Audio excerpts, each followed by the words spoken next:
garden friends. I am at my local Lowe's, and this sweet potato vine, I have been looking for one like this that is more the heart shape and rather the lobed, or well, I'll show you the other one I have at home later, but here they have it here. It's $7.50 for this. It's a good sized pot. I'm loving it.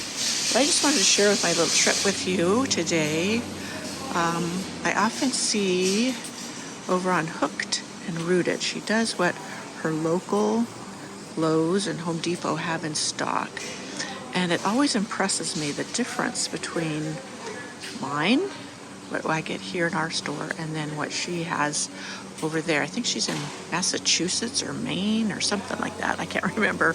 Sorry, Steph. I don't remember. But some plants here. One thing I know, this Lowe's sadly does not take very good care of their plants usually. Hopefully they'll improve. The one on the other side of the river over in Jackson, they do take really good care of the plants. But look at these. These are pretty sad looking. Shortstop Shasta daisy. Oh, it looks like they're a nice short one. I might look at some of those. Hopefully they have some over on their sale rack. I do love the sale racks at Lowe's. Oh, look at this Japanese maple. This is a pretty one. It's another Monroe. Oh, that one's a blood good. What is this one? Oh, Crimson Queen. I have one of those in my back garden, and it's gorgeous. It's doing well even through the heat of the summer when we had the hot spells. Okay, what I am doing is heading for the sale rack. Ooh, look at, I love topiaries, but with our heavy snows, it really does a number on them. That's a mint julep juniper. Really pretty. Oh, this is a pretty plant. Ice blue yellowwood. But it really is, the foliage really is blue. Bluish. Really pretty. I always thought those would be pretty in my garden, a topiary, but I know better. Is this a Dipladenia or is this a mandevilla? Let's see. Dipladenia, coral pink. That's really pretty. I wonder how much that is. Let me look. Forgive all the noise in the background. This is an Actus store. Oh, $12. If I knew I could overwinter that, that would be very tempting. And look at this container. It's supposed to be like concrete. Well, I guess it is concrete. I like that. Does it have holes in it already? Yep, it has a hole down in there in it. I wonder how much that is. I wonder if it's heavy. Ooh, yeah, it's very heavy. Very heavy. Huh? I like. Oh, wait a minute. There's a tag, but no price. No price. Oh, well, this is interesting. Look at this purple, little purple vine. And it has a sweet scent. I think that's what I smell. Let me see what it is. Sweet Memory Sky Flower. Ooh, I wonder if it's hardy in my zone. Flowering summer. Upright growth habit. Also balmy. Durantus. Never even heard of it. I'm going to look at the back and see what the zone is. Oh, zone 9. Nope, it wouldn't be hardy for me. I'm a zone 8A, and sometimes it's even more of a zone 7. Boy, that is so sweetly scented. I'll have to look that up and see if I can even maybe overwinter it in my greenhouse. It would be something fun. Let me see. Back here to the clearance racks. Look at these very colorful pots. I like those. That one's, oh, it's an owl. First I thought it was a fish with an open mouth. Okay, here is one of the clearance racks. Let's see what's going on. There's some pretty roses. Echeverias, they don't live in my area. There wasn't really anything over on the sale rack that struck my interest, but look at these pots. Now, these are pretty tall. I was thinking for the entrance to my secret cottage garden. Remember, I have the dwarf Alberta spruces, and these are $33 rounded up, and I think they would be perfect for those though I'm worried that they might be a little top heavy because these are lightweight. They're not like concrete or anything. I guess once you put dirt in them, that would make them be heavy enough. So this is a consideration. There's some beautiful crepe myrtles here. And then some hibiscus. These are the Hollywood hibiscus. Very pretty.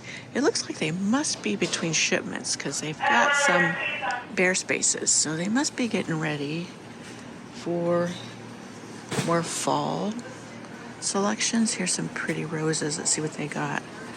They got the Love Rose. I saw one of those over on the sale rack. And then Chicago Peace. And that one's rather pretty too. Let me see what this one is. Forgive my shadow. Another Love Rose. And these look like your icebergs here. Pretty. They've got vinca and geranium, pelargoniums. And over here some grasses, but it really is compared to when it's full. It has a lot of bare spots. Like even over there you can see there's a bare spot. Here is some blueberries. I have a couple blueberries. I haven't been quite successful with them, and I don't know why. So more over here. Over here, there's some gardenias. I actually had one called Frostproof that did so well on my back deck, and then last year the spider mites got it before I understood what was going on with it. But, oh, look at those. More of those. One might be Mandevilla, and I know there's a Diplodenia, but I'm going to go over there and look really quick. So here's a bougainvillea. Isn't that pretty? I know I can't grow this, but I do love it. I love the bright colors of it. And these. Now let me look at the tag again. I often confuse the Mandevillas with the Diplodenias. So that is a Mandevilla, the Parasol collection. I love these. I have a Diplodenia I need to get planted out of my back deck, but I am going to overwinter it. See how I do inside, because it says it can be taken inside in the winter and overwintered. So I'm so tempted. I did look up this plant, this what is it called again? Anyways, this vine that is so pretty with the blue flowers. And it's considered an annual in anything but tropical zone. So it's really not worth it to me this late in the season to grab anything like this, though it is tempting and it has such a sweet scent. Now this is interesting. I have a snake root and it's coming up. It's kind of crowded, but this one's black negligee snake root, and mine gets real pretty white flowers on it. I need to probably clear away what's preventing it from coming up because it is really pretty. When it gets going, it's taken it a while this year to get going. But like I said before, nothing really wowing me today here that I just can't live without. I do love Gerbera daisies, Gerbera, whatever you pronounce it.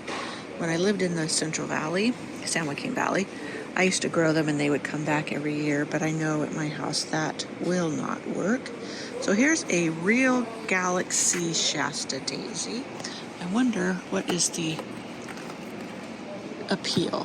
Let's see, Shasta daisies, 10 to 20. It doesn't really say what makes it different. I'd have to look it up. If it stays shorter or what. Here's some dahlias, real pretty little border dahlias. Yellow. Oh, look at that little fluffy daisy over there. Let's take a walk around. I'll walk around some. Now these potted plants are kind of nice. You get, looks like caladiums and then the cannas in there, and you just plop them on your porch. That is rather pretty. So, okay, this is a Monrovia. This is Freaky Shasta daisy. Those are $12, $13. Those are kind of cool. They're kind of like my crazy daisies, except I guess they're shorter, or else they're just growing that way in the pot. There's a Celicea. Some pretty foliage there. Red Sensation Cordyline. I killed a cordyline easily. Oh, here's a Coreopsis. It's really pretty. And these are always pretty, but they won't overwinter for me. So I have not bothered with them. So yeah. Other than those pots for my dwarf Alberta spruces, there's nothing really here that I can't live without. So that is a little kind of a tour of our local Lowe's. And hop on over to Hook and Rootage. Their Lowe's over there and Home Depot's really get some stunning plants in that it makes me envious at times, because we just don't seem to get that here at these Lowe's local to me, or Home Depots. Well, it wasn't a total wash here at Lowe's. I did pick up those 2 pots, and I'll share how I plant them up with my dwarf Alberta spruces and where I put them in. And I did go ahead and pick up one of these. I wasn't going to, because I bought the other kind, and then I thought, why not? It's $8. So that is my trip to Lowe's on this fine day.